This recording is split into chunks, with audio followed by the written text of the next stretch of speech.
everybody, welcome back to Cricket Tracker's special show in the air with me, Navedna Prabhu. Quite an exciting win for Team India. They have managed to do this by an innings and 222 runs, and I'm pretty sure all Indian cricket fans are super happy at the moment. But on the other hand, what really went wrong for Sri Lanka? What can they really, close in terms of loopholes for the second test? We'll find out all of that from my cricket guest. So let me bring on Pratyay Tiwari back on the show, and let's find out from him what he thought of today's game. Of course, Pratyay, you expected it to be a good smooth win for Team India, but some exceptional performances. We will be talking about Ravindra Jadeja as well in a bit. But what really is going wrong for Sri Lanka? Let's talk about that first.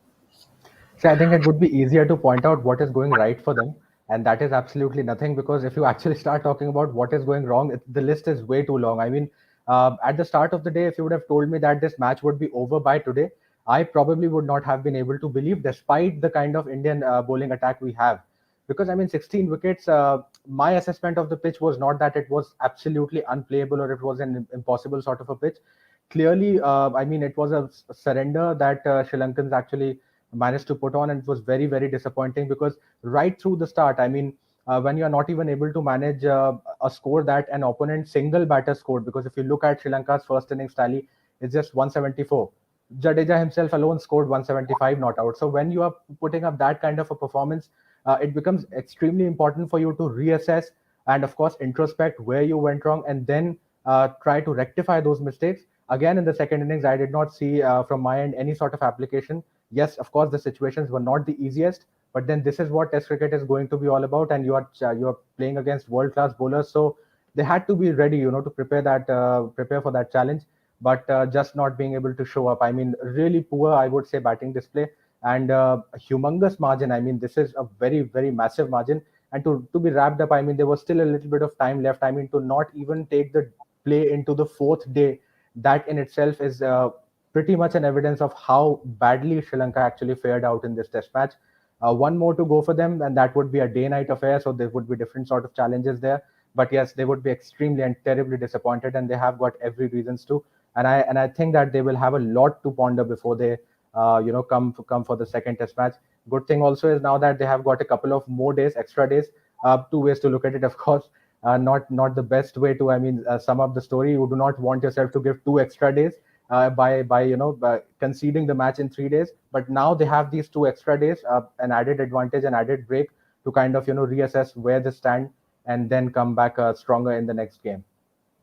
Okay, so this is of course like what Pratyay said. What is going right for them is probably something that they have to really look at. I mean, of course, because at the end of the day, you would want a great competition as well, and when it's Test cricket, it's all the more interesting if they do put up that good fight. But India's total was quite huge, so probably the kind of predictions that were coming that India would be in a smooth position, and especially if you have someone like Jadeja, what more can the opposition really expect with this performance? But before I come to Jadeja's performance, we take a look at the scorecard to see what things, how it's panned out in the first test. Here, of course, India putting up 574 in the first innings.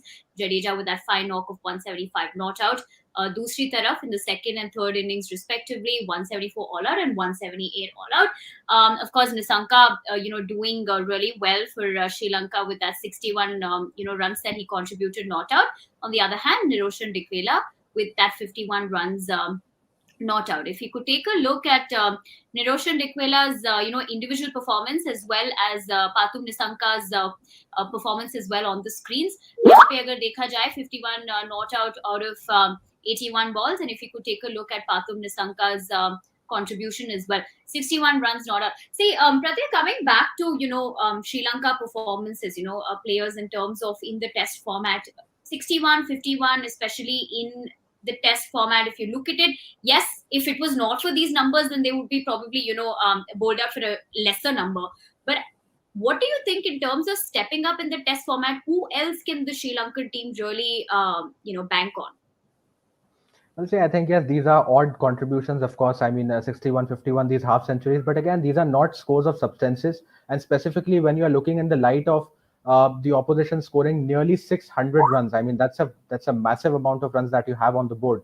Even on the first day when I was talking, or rather on the second day, I said that you really need to have something like that kind of a substantial knock that Ravindra Jadeja played for India, if you have to, even get close to that 600 run mark that India had put in front of them. I think if you talk about the responsibility, I think even Pathum Nisanka, it was a good innings, but it wasn't a chanceless knock. I mean, he got a couple of chances, and he had a catch dropped as well. So I think it was not a chanceless knock. So even he was not, entirely comfortable while facing Ashwin and Jadeja, and specifically Ashwin. We are of course, this game is going to be remembered for Jadeja, but we cannot forget the kind of contribution Ashwin gave with the bat and with the ball. 6-7 wickets for him in the entire game, a half century, and a crucial partnership alongside Jadeja in the first innings as well.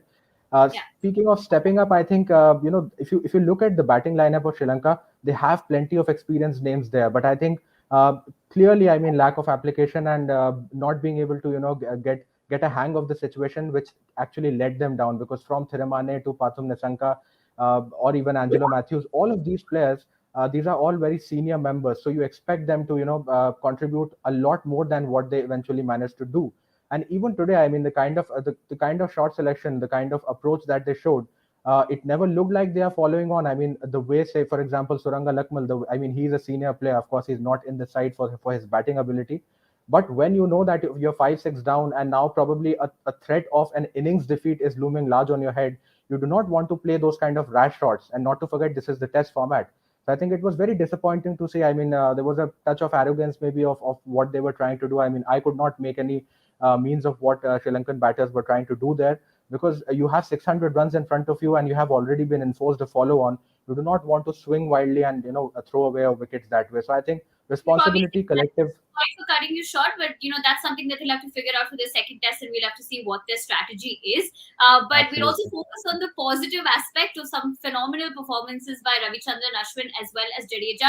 But to talk to us about what she thought about these performances, let me bring on my second cricket guest, Gauri, joining me back in the studio. Gauri, welcome back. You are, I'm pretty sure, a very happy Indian cricket fan at the moment. We'll also take a look at both those performances on our screens, and Gauri can tell us what she really liked about this. I mean, we were talking about Jadeja being the superstar, rock star, but clearly, what he's managed to do is quite phenomenal. Because I also came across an interview in which someone asked him what the bigger record he would like to achieve.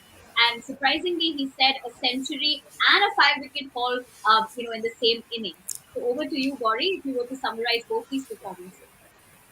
I think talking about Ravi Ashwin, he's always been a match winner for India. There is no doubt about that. He has done that before. He is doing right now. So I think that's a very common thing for him. But talking about Jadeja, he's also been a proven match winner for India, beat any format. I mean, we are seeing it across formats nowadays about Jadeja. And talking Yeah. about Jadeja, like we rightly said, the team in front not even managed to score something that our player did single-handedly. So I think that was not something which was expected from the team in front. Obviously, when you're playing in front of a world-class batters, you need to be prep up according to that. You need to be gear in that situation. But a match for a test match is something that goes for 5 days. So you do not even good spectators won't want a match that ends in 3 days or not even 3 days completely. So I think it was definitely a great performance from Ravin Jadeja as we are talking from last 3 days. 175, and obviously he was on the brink of getting his 10 wicket haul. So I think Yeah. 9 wicket, and yeah, so he was always getting. So I think at the towards the end of the match, there were players trying also, not really, not directly, but indirectly, they were trying to get him his 10. Or Rohit Sharma, not taking some DRS as well, and then laughing also. Pandi was trying to convince him to take that DRS, but he was not trying. Just but at the end of the day, Rashwin was there, right? Making it with his action. So I think at the end of the day, when it's a team game, you cannot just interrupt one player doing something when a team record is going to be built for any individual player. So I think everybody at the end of the day wanted Jadeja's 10, but you cannot interrupt Ravi Ashwin time and again. So he just not takes that 1 wicket so that Jadeja gets his 10. So I think it was a combined effort. Jadeja has always been doing for India, and so is the case with Ashwin. So I think the combined effort was great for India, given that spinners were, the take of the day. So I think it was brilliant for both of them. And I think Pratyay had predicted that in the morning that it's going to be a show of the spinners, right? And that's exactly what we got to see. And a brilliant day of Test cricket. Of course, like Pratyay says, if only you're supporting the Indian camp, then it's a great day. Otherwise, it's not if you're supporting Sri Lanka. But on the other hand, what is happening on social tracker, and if we have some memes as well, I'm not sure about that, but if we do get a few laughs, then why not? But let's take a look at what is happening with social tracker. Sachin Tendulkar having tweeted, Jadeja is turning everything into gold. Wonderful performance. Chennai Super Kings having tweeted a fan page saying 175 runs and 5 wickets, record breaking, featuring Jadeja, Vissal Podu. Indeed. Sachin having tweeted that fantastic landmark Ravichandran Ashwin to go past the couple day Paji is an achievement in itself. The way you were going, it was only a matter of time. Wish you many more.